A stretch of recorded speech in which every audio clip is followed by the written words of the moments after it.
안녕하세요 여러분. 오늘의 흥미로운 영상 내용은 저는 새엄마입니다. 최신 착용형 모유 펌프가 저에게 자유를 주었습니다. 그리고 중국, 북한군, 러시아로 몰려들면서 딜레마에 직면에 관한 것입니다. 우선 좋아요 버튼을 누르고 채널 구독 및 알림 설정도 잊지 마세요. 여러분의 관심과 지지가 저희에게 큰 힘이 됩니다. 첫 영상은 월스트리트 저널의 최신 기사에서 소개된 착용형 모유 펌프에 대해 이야기해보려고 합니다. 이번 영상에서는 착용형 모유 펌프가 새로운 엄마들에게 어떻게 큰 자유를 줄 수 있는지, 전통적인 모유 펌프와 무엇이 다른지에 대해 쉽게 설명드릴게요.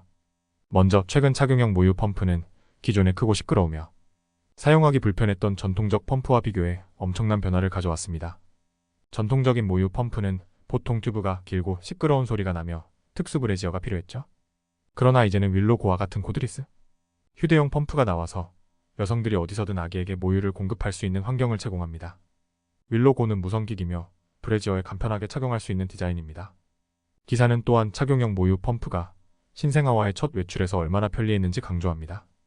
프랑스 오픈 경기를 관람하면서도 스마트워치로 펌핑 시간을 확인할 수 있었고 자연스럽게 손쉽게 우유병을 꺼낼 수 있었던 경험을 전하고 있습니다. 배터리로 작동하는 이 착용형 펌프 덕분에 시끄럽고 크던 기존 펌프와 달리 어디서든 조용히 모유를 공급할 수 있어 훨씬 편리합니다. 미국 소아과 학회에서는 아기에게 최소 6개월 동안 모유 수유를 권장하고 있지만 많은 엄마들이 직장에 복귀하면서 모유 수유가 어려워지는 경우가 많습니다. 착용형 모유 펌프는 이런 문제를 해결할 수 있습니다. 실제로 병원이나 의료직 종사자들처럼 되면 업무가 필요한 엄마들에게 이 제품이 필수적이라고 합니다.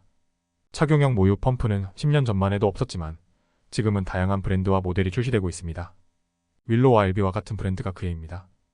예를 들어 윌로는 모든 펌프 메커니즘이 하나로 통합되어 있어 휴대성이 높고 스마트폰 앱으로 펌핑 강도를 조절할 수도 있습니다.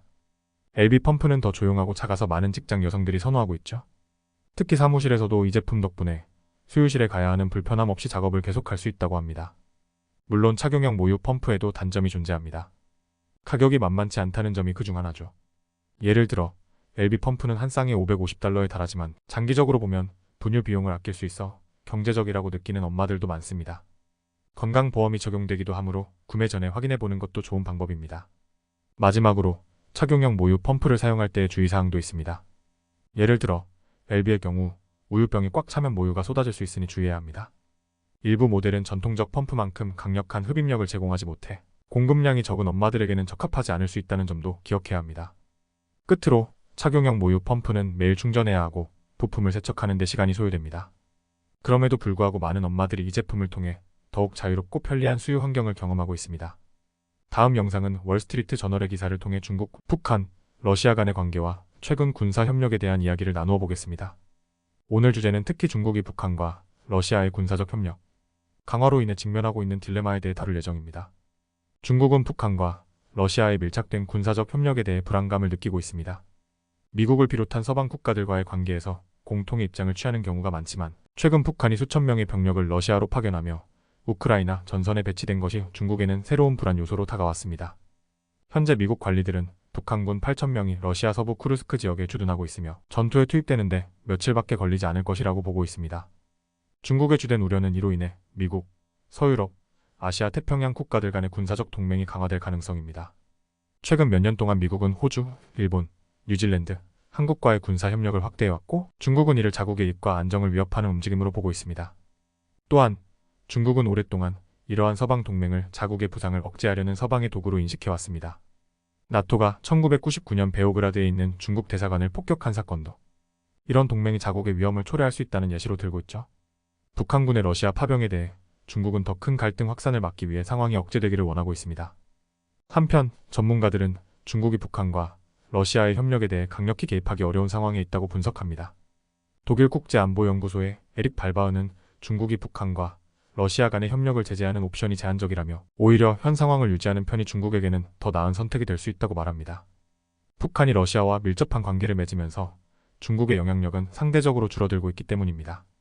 중국은 북한의 주요 경제적 후원국으로서 영향력을 행사해왔지만 최근 러시아와 북한의 협력은 양국이 서로에게 부족한 자원을 보완해주는 맞춤형 스위스 군용 칼과 같다고 분석됩니다.